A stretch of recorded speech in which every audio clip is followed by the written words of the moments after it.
Hi, how are you? Monday, September 4th, and just a few words from me in Santiago. Before we start, I wanted just to have a quick look at what's going on outside. As you can see, the weather is pretty good.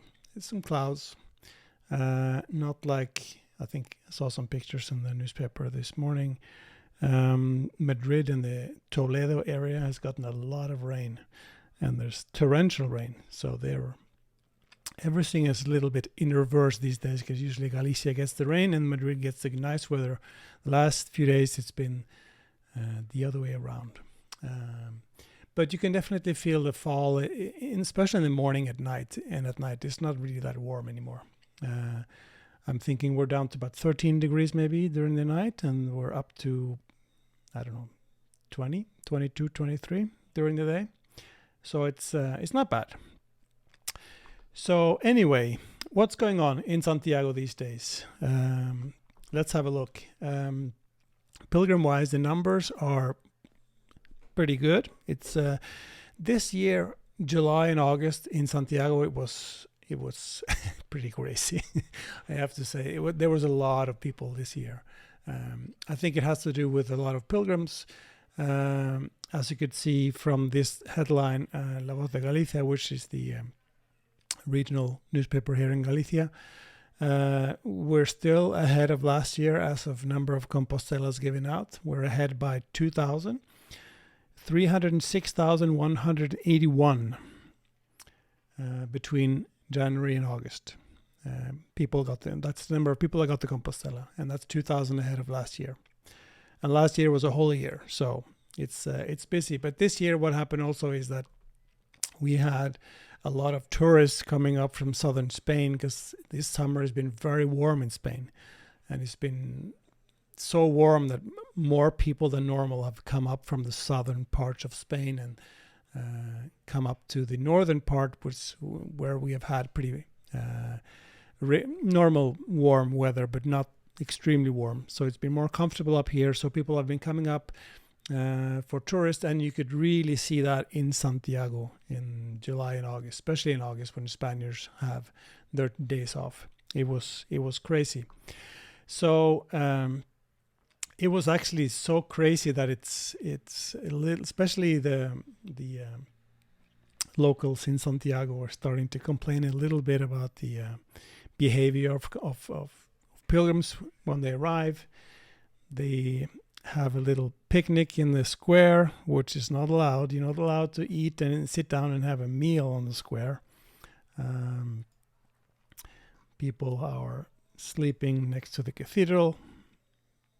That's something that I think it's been going on for a long time on the Camino, but in Santiago this is not allowed, and you're not supposed to do that. And also there's some local groups that, especially one that is in Rua San Pedro. There's the neighbors have a little association there that have been kind of vocal on the complaints on the pilgrims' behavior as they walk down Rua de San Pedro.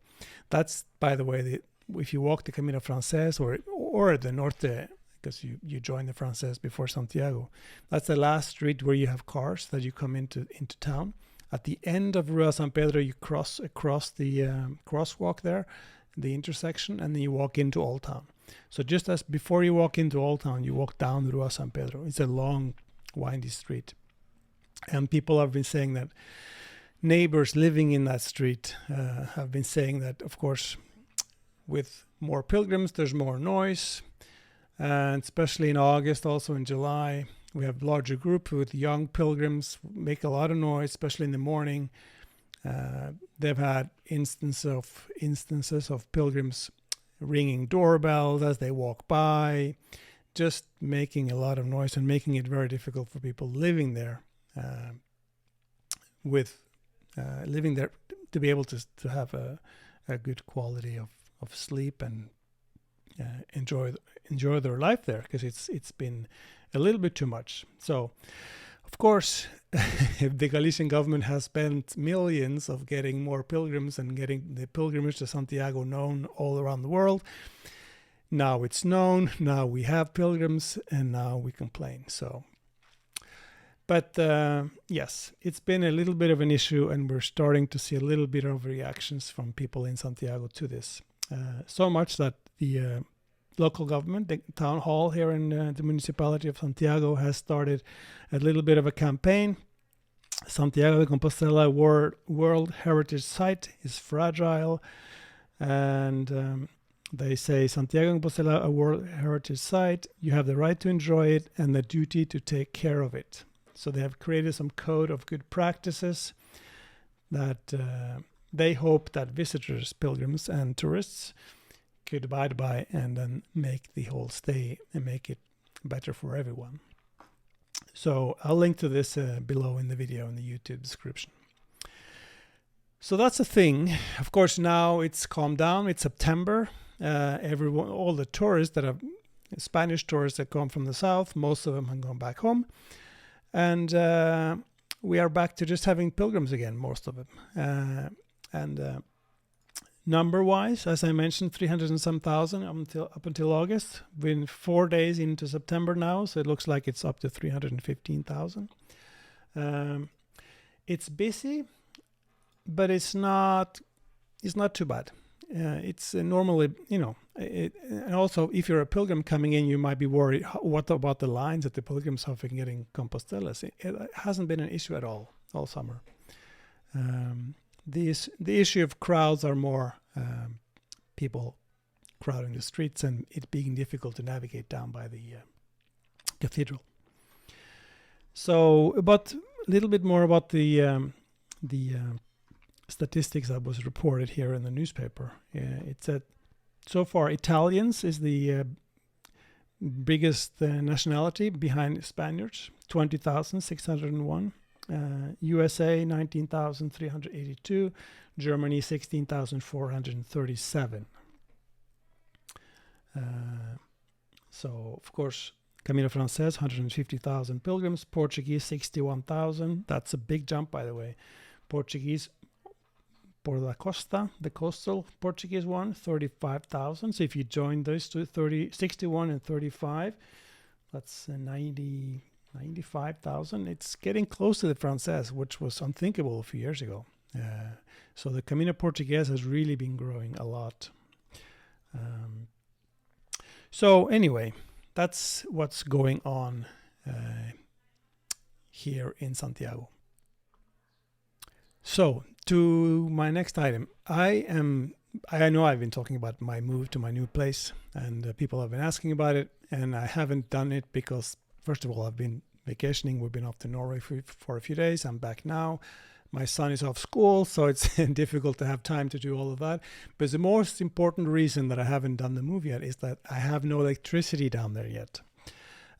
But the good thing is that I was just down there now, and the electricians are working there to upgrade the installation so I can get electricity. They're working on it right now, and they're hopefully going to be done today, which is good. Now I have another trip to Norway coming up at the end of this week, but I'm thinking next week I'm going to be doing the move to my new place. It's going to be September 13th. That's the plan. And I will be updating. If you're about to go on the Camino right now and thinking of sending stuff to me, I would go to the Casa Ivar website, and that's where you could find the updated address where you send your stuff to as I do this change. I'm going to be having access to both addresses, so don't worry if you ship it to the old address and it's past my day and I've been moved down there for a few days, but you still send it up here. Don't worry, I'm going to get it. I know all the drivers that deliver to me, and they know that will be moving. So even though you sent it here, I'm sure they will be able to deliver it down to the new address. It's only 200 meters down the street, so it's not very far. But it's going to be a nice move, I think. It's going to be nice for me. It's going to be nice for me to meet more people as well, because so far I've been kind of locked up, hidden up here, and it's going to be nice to be down at street level and be able to meet more pilgrims as they come into Santiago. I was down there just about half an hour ago, and I did a little short video, and this is what it looks like right now. So this is what it looks like right now. I'm hoping, as I mentioned, to be in here by September 13th. By that time, I should have electricity, which I just talked to the electricians. They're just working behind that wall right now, putting up the last things I need to put up before I can get electricity, because I've been kind of waiting for them to come and install do the upgrade that they needed to do to the installation so that I can get some light in here. So as you could see, here's the idea. The idea of this place is to have some bookshelves where people can get books, the books that you find on the online store that I run. I'm also going to sell them, of course, here. And then I have the bronze way markers and some other things in this little thing here. And I'm thinking I'm going to open up this wall, and because this behind here is where I'm going to be sitting. But I'm thinking I'm going to open up to make this a little bit nicer, because right now how it is, it's I'm a bit locked up in there. Anyway, so and then all the luggage storage and everything that I'm going to be doing related to the luggage is going to be down this hallway. So I have plenty of space here to store luggage. I'm even thinking about storing bikes.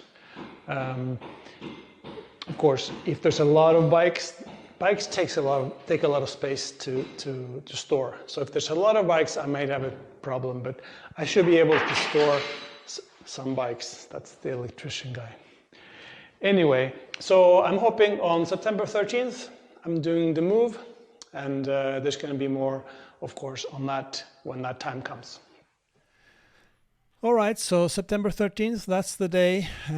So during that day, I will be moving all my stuff from the online store, desks and chairs and shelves, and then all the luggage that people have sent me that I have at the luggage storage downstairs, I'll be moving that as well on the 13th. So if you come on the 13th or the 14th, you should probably go and get your luggage in the new space. I will be updating the location. If you search in Google Maps for Casa Ivar right now, you'll see that it's here at this location. As soon as I have moved down there on the 13th, I'll move the little pin on the map. I'll move it down to the new place.